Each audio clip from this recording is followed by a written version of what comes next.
For decades, millions of fans of Star Trek had no access to a long-lost episode. The film's message was encapsulated in a symbol that was so potent and divisive that it sparked the deepest wounds in a nation, not because of its bad writing or lack of entertainment value. This episode broke all the rules for a franchise that usually dares to do the unexpected. It was seen as a black eye for the performance, outlawed in Germany and avoided in other countries. Then why was it so risky? How come it reappeared after such a lengthy absence? Come with us as we reveal the hidden backstory of that Star Trek episode, and the reasons why its message is more relevant than ever before. Pattern of Force is the episode in issue here. Examples of iconic moments that fans often bring up when talking about the most daring moments in Star Trek history include Captain Kirk's kiss with Lieutenant Uhura and Spock's philosophical arguments with Bones. Despite its prominence, Patterns of Force, one of the series' most visually astounding episodes, rarely receives any recognition. Patterns of Force was revolutionary for its 1968 airing as the 21st episode of Star Trek, the second season of the original series. Upon initial observation, the storyline seemed like your average Star Trek adventure. Kirk and Spock are tasked with investigating, intervening, and restoring moral order after the Enterprise crew finds a planet that has neglected the Federation's values upon arrival. However, the graphics were just as distinctive as the characterization in making this episode stand out. The shocking picture that viewers were greeted with was a faithful replica of Nazi Germany. Everything from the clothes to the flags to the salutes to the speeches to the propaganda. It wasn't just figurative language. The literalness was striking.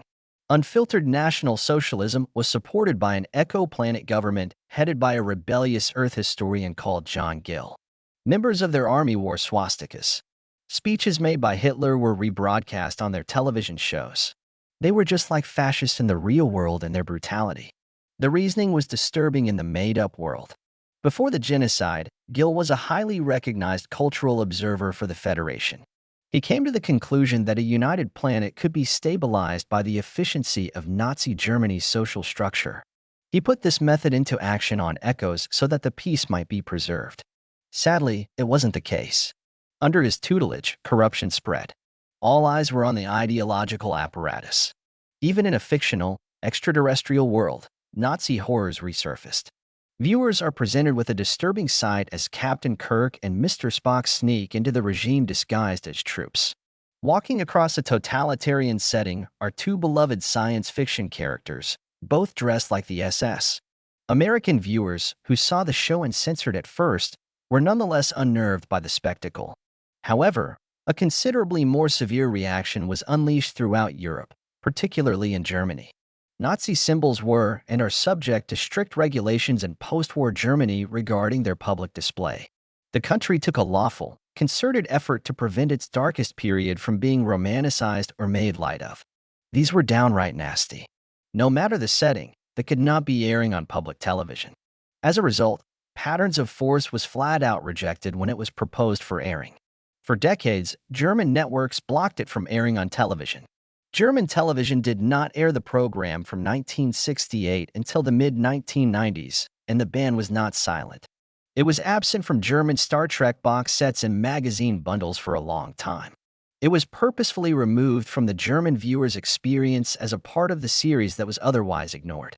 There would be a seamless transition from episode 20 to episode 22 without any backstory for the audience. Even more astounding is the fact that Star Trek creator Gene Roddenberry did not intend to shock for shock's sake. Actually, Patterns of Force was meant to be a warning story, a purposefully disturbing indictment of fascism masquerading as development and order. That was not an advancement. Someone had denounced it. But other viewers couldn't get past the execution's provocative nature, no matter how good the intentions were. Because of this, an issue arose that would reverberate for a long time in Star Trek canon. What happens when a show that was built on ideas like free speech, moral complexity, and political symbolism meets the brutal truth of actual trauma? Does fiction have limits? Furthermore, should filmmakers be held accountable for the weight of their film's emotional impact, especially in countries where such films address recent traumas? The first reaction was a strong negative on Patterns of Force. It was probably best not to show it at all. Because of this omission, the show took on an almost mythical air. Rumors about the Nazi episode quickly circulated among fans. Opinions varied on whether it had been sanctioned by the Federation, adding to its allure, or if it had been forbidden for being too honest. The reason for its non-existence was simple and profoundly important. The images from this episode exposed Vabit's discomfort up close and personal, and history is never easy. But it was a genuine episode. For those lucky enough to see it, whether via pirated copies, digital releases, or imported VHS tapes, it was a powerful reminder of Star Trek's courage to ask tough questions, even when doing so may lead to censure. If you want to know why patterns of force couldn't be used, you have to go beyond Star Trek and examine the trauma that a whole country is attempting to overcome. What made it illegal? Germany was still trying to come to terms with the devastating effects of World War II in the late 1960s. Just over 20 years had passed since the fall of the Third Reich, and the nation was confronted with the unpleasant task of re-establishing itself. Not just physically, but also psychologically and ethically. There was more to the Holocaust than meets the eye. The memory was strong and hurtful, and it resounded across households, neighborhoods, and schools. Even in works of fiction, depictions of Nazi philosophy were met with severe criticism in this delicate climate. A consensus had been established in Germany. In addition to being insulting, Nazi emblems were dangerous. In an effort to rein in the growth of far-right extremism, the German government enacted harsh criminal legislation after the war.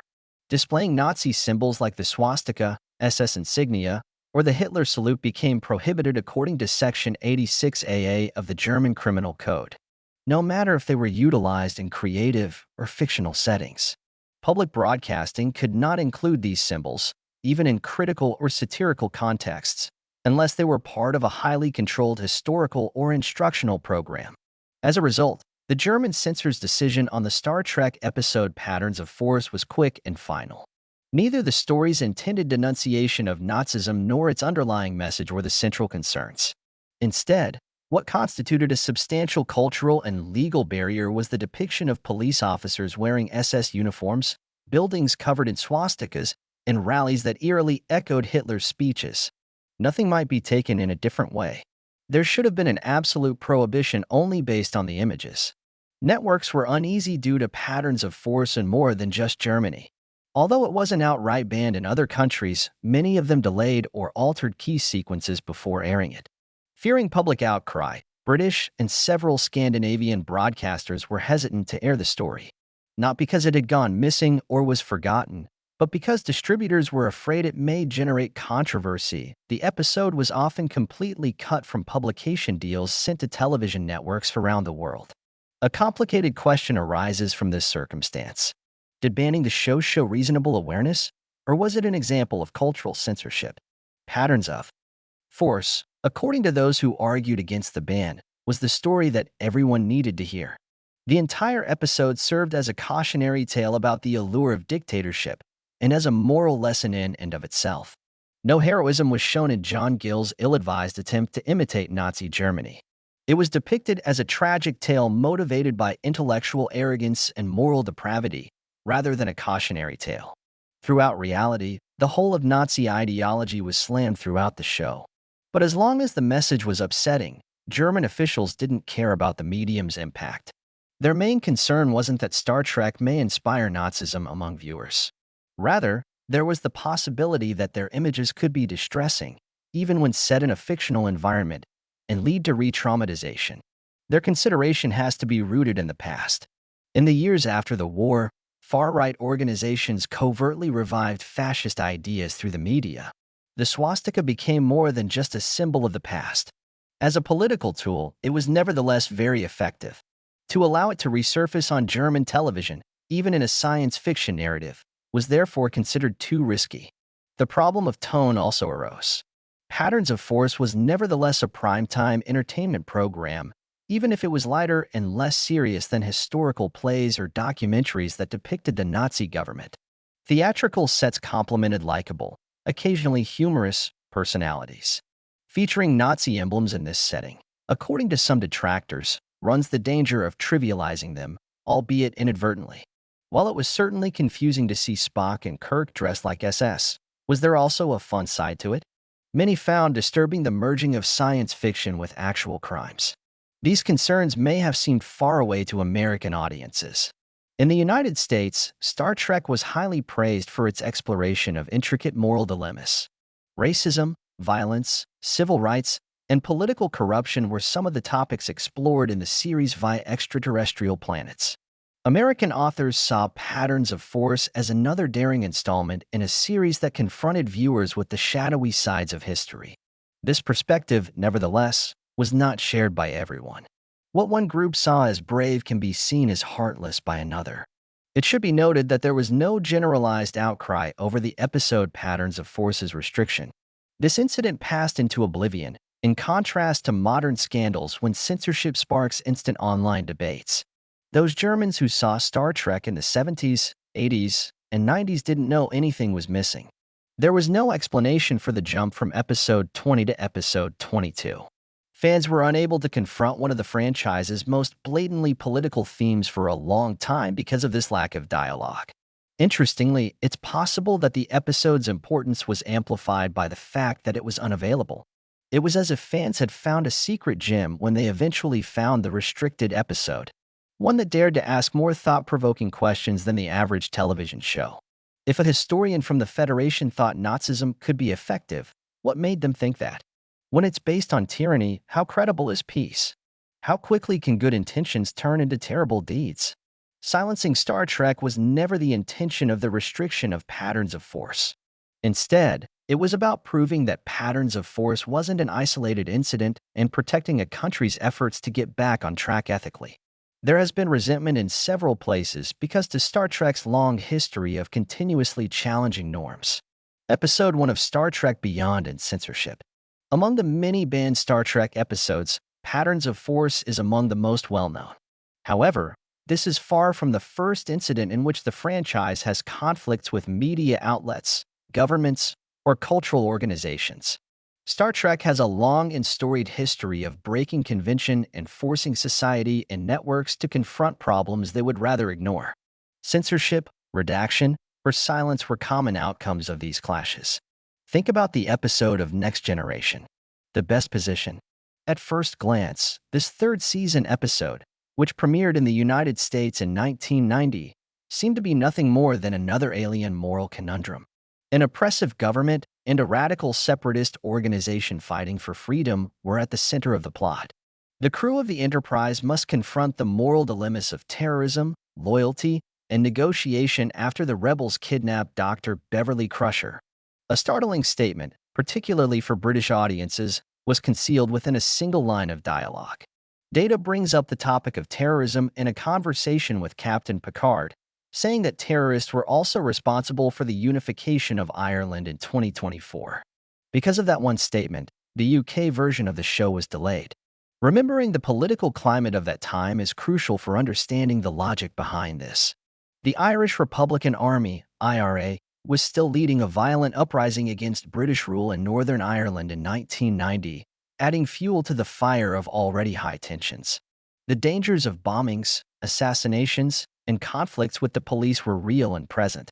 Airing an episode that seemed to foretell or support Irish reunification through terrorist attacks was potentially inflammatory, not to mention insensitive, for the BBC and other UK broadcasters.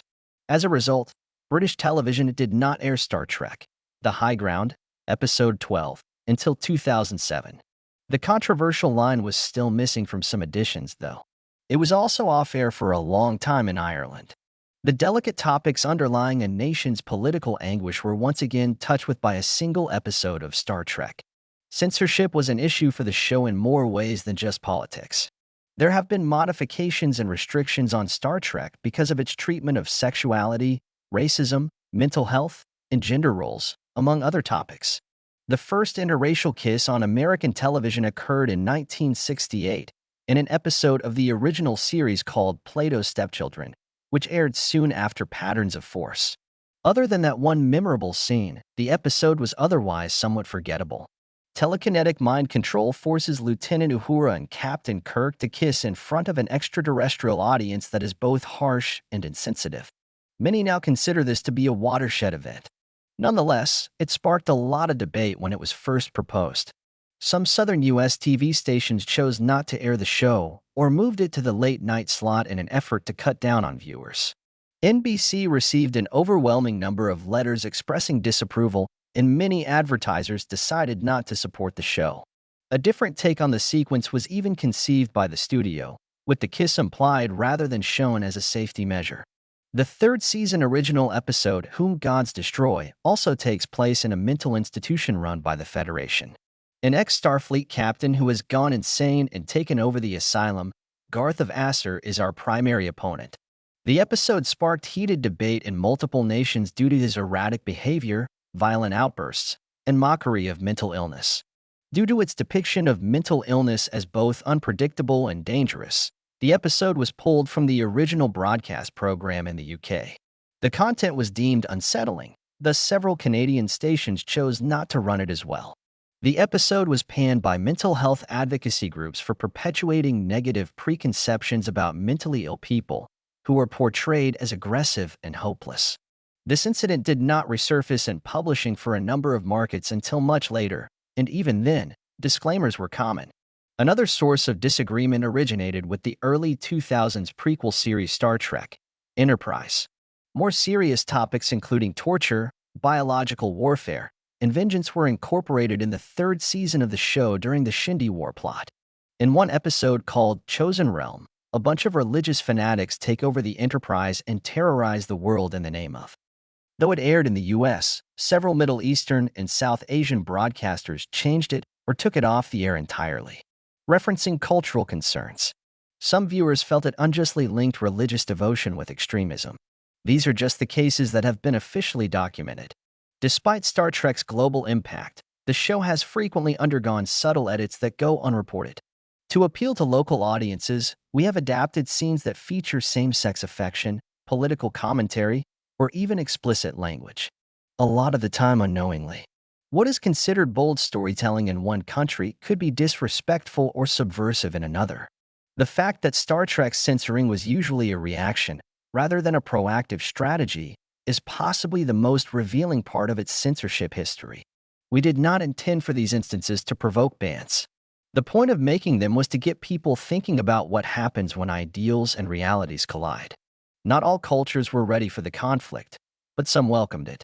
One striking thing is that Star Trek's core message has stayed the same through all the restrictions, edits, and deletions. No matter how uncomfortable it may be, seeking the truth is always worthwhile. No matter how hurtful it may be, that discussion must take place. Also, stories, especially science fiction, should never shy away from reflecting reality, no matter how harsh it may be. The willingness to confront tough realities is, in the eyes of many viewers, the very essence of Star Trek's enduring success. To put it simply, it entertains, it enlightens, and it makes people think. It makes its audience question their own biases, history, and culture. Censorship of Star Trek is a real thing. That is correct. It is illegal. Nevertheless, the same message is reinforced by every incident. It contains intimidating ideas. It can be overwhelming for everyone to take in all at once. And that might be the most groundbreaking achievement of the franchise thus far. Rather than merely fitting in with television norms, Star Trek actively sought to subvert them.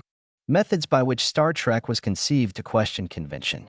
Even before it began, the series was more than just science fiction. The crux of it was that it was social fiction. The former police officer turned screenwriter Gene Roddenberry has no interest in creating sanitized fairy tales set in the future. He instead planned to mirror the current state of disarray in the far future. Roddenberry fearlessly foretold a world without racism, poverty, or conflict at a time when cozy domestic sitcoms and strict stereotypes were the norm on American television. Even more importantly, he dreamed of a world at peace when people finally faced their worst imperfections. The core of Star Trek's identity was this aspirational yet grounded vision.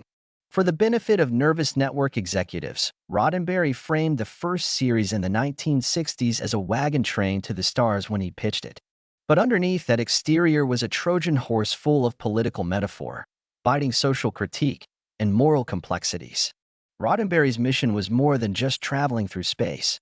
It was a maze of metaphors, race, dictatorship, classism, sexism, nuclear danger, and social upheaval. He was determined to make people think, even if it meant they were uncomfortable. Star Trek, according to Roddenberry, must reflect the diversity of humanity. During the height of the Cold War and civil rights movements in 1966, this included a Japanese-American helmsman, a black female communications officer, and a Russian flag flying over the bridge of a popular television show. It meant not treating them like objects, but as equals in terms of status, conversation, and intelligence. Many viewers, especially those from underrepresented groups, saw their own role models in authoritative positions for the first time on television. Lieutenant Uhura's voice actor, Nichelle Nichols, considered quitting the show at one point, but she changed her mind after a lucky encounter with Dr. Martin Luther King Jr. The fact that she was playing a part of great cultural significance was emphasized when King told Nichols that Star Trek was the only show he would let his children stay up and watch. Uhura was more than a persona to him and a lot of other people. She stood for the possibility of a better tomorrow. Episodes that tackled difficult topics were also strongly supported by Roddenberry. Let That Be Your Last Battlefield was one of the first to use aliens with different race looks to make a statement about racism. An additional program, titled A Private Little War, delicately questioned the United States' engagement in the Vietnam War. A Taste of Armageddon brought up moral concerns regarding the technological sanitization of war. There was no room for safety in these plot points. They resembled news stories from our globe, dressed in foreign garb and hailing from mysterious star systems, yet deep down they were just like us. Producers and writers behind the scenes often fought against studio requests to tone things down. Many interviewed Roddenberry and recalled how he steadfastly defended difficult screenplays. DC. An early and prominent female science fiction television writer, Fontana, said that Roddenberry was committed to the idea that we were sharing stories that were meaningful. It was her recollection that he would go into network meetings cognizant of the possibility of resistance. But he was never one to water down the show's principles for the sake of corporate sponsorship.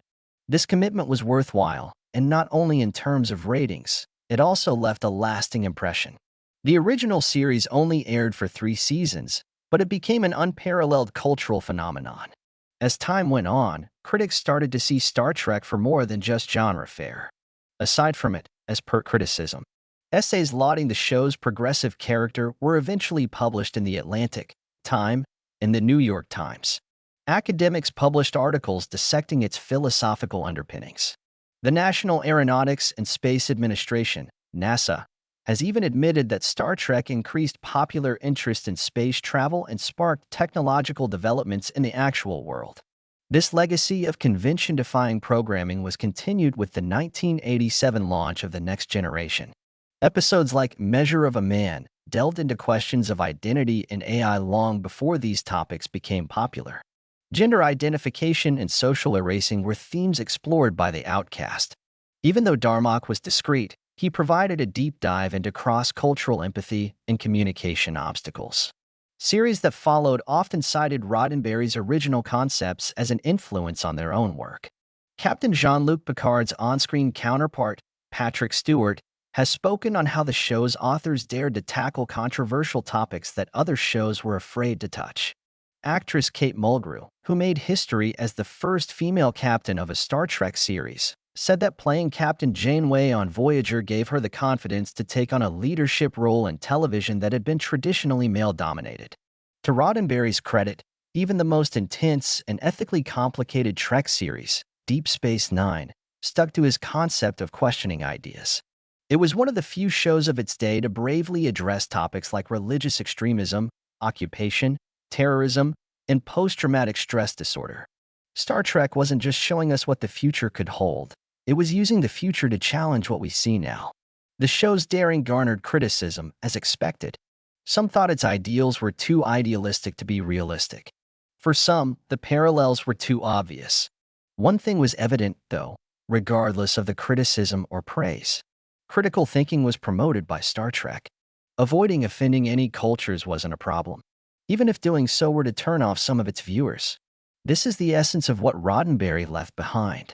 For him, the ideal show went beyond just entertainment.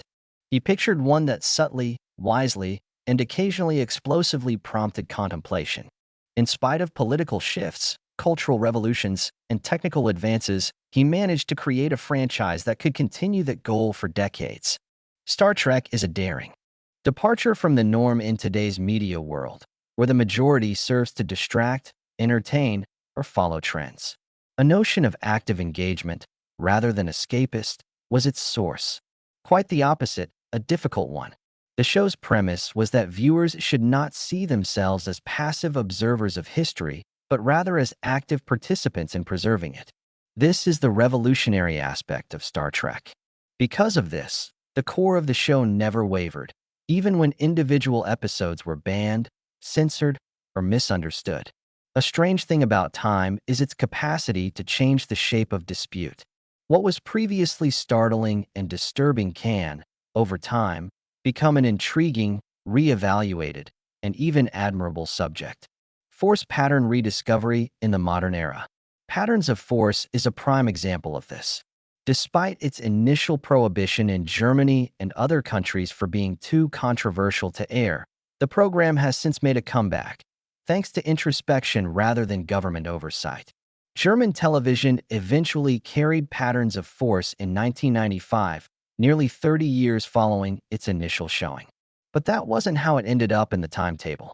On the contrary, it was included in a late-night special, which contained intros with contextual comments and conversation that followed. More than just a show, this presentation was educational. A conversation ensued. This was a major change. From a potentially harmful topic, the experience had evolved into one that warranted more examination. Scholars and fans alike started to re-evaluate Patterns of Force in the mid-2000s, and they came to the conclusion that it was one of the most intellectually daring episodes of Star Trek. Fans discussed the surprising parts and the moral complexity of the show on sites like Reddit. Concerning the morality of maintaining order in the face of anarchy, they discussed John Gill's tragic logic. Additionally, to what extent Kirk's resistance to fascism is relevant now as opposed to 1968. Even the critics have begun to change their minds.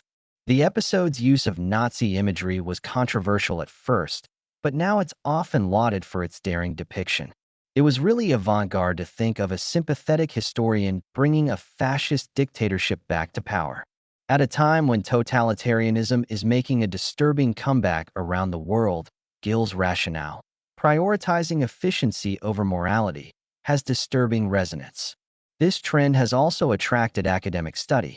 Studies on post-war memory, media ethics, and the impact of science fiction on historical metaphor frequently cite this occurrence. The risk of historical whitewashing, argue these scholars, was more central to Patterns of Force than Nazism itself. The film features an esteemed observer of the Federation who seeks to recast fascism as a tool of political power. History is not only something to remember, it may also be perilously misread, as the episode warns. Creators of later Star Trek episodes have gently paid tribute to this episode. Strange New Worlds, Picard, and Discovery have carried on the exploration of authoritarianism, moral ambiguity, and ideological extremism, even though they haven't used the exact same imagery. Patterns of Force set the bar high for the franchise's courage in dealing with taboo topics without compromising its principles. However, there are many who disagree with it. The episode's approach may have been too aggressive for some contemporary viewers, on the brink of exploitation due to its industrial design. For younger viewers who might not understand the show's deeper meaning, the images, actors dressed as Nazis, swastikas on extraterrestrial buildings, can be disturbing. Additionally, in this day and age of widespread disinformation, there is always the risk that some would misunderstand or take literally such strong metaphors. But what gives the show its lasting impact is the tension between being uncomfortable and telling the truth. The intention was always for it to be difficult